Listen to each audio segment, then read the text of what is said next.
One more thing we're going to talk about with slices are those range mechanics. Again, I just love the range mechanics because it drives home, again, the idea that these data semantics, value and pointer semantics, run deep into the language. And we're going to see this over and over again, okay? But the fact that it's right here and most Go developers don't even realize it, I find it super interesting. So let's take a look at some of our range mechanics here. We looked at the range mechanics already for arrays.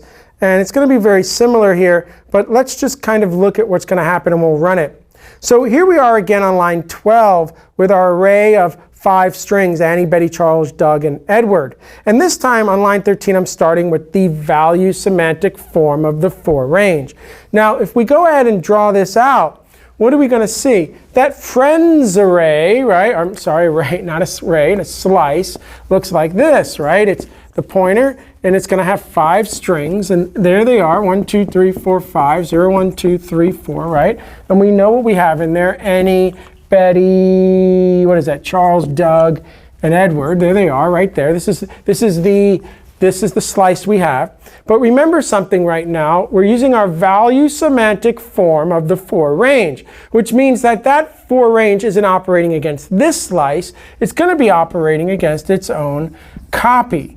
And that copy is going to look like this. So this is what we're going to be ranging over right here. Remember that. Now, when we get over to line 14, 14 says, let's create a new slice based on the current slice here. And that's going to do now inside the middle of this loop is say, OK, let's create a new slice value where we're going to replace this, and we're going to replace it with a length of 2. So we're going to end up with, after that slice operation on line 14, this situation.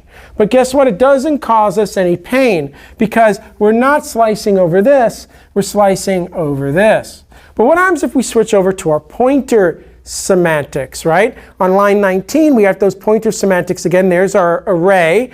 On line 20, we're doing our pointer semantic iteration. And this time, we were actually ranging over this. But in the middle of the loop, what happens? In the middle of the loop, that slice change happens, right? In the middle of the loop, we change this from 5 to 2. And guess what? Now we've got big problems because as we continue to iterate and we check the length, we end up going beyond the bounds of the slice.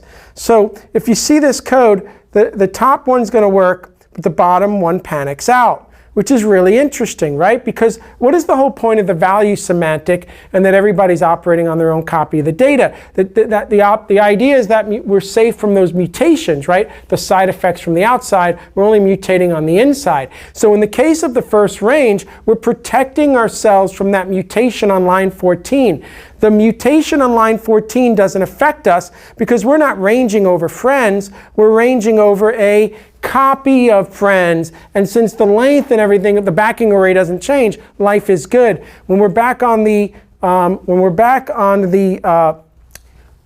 pointer semantic range, now we're ranging over a slice that gets mutated in the middle of that iteration. We're going to be in trouble, right?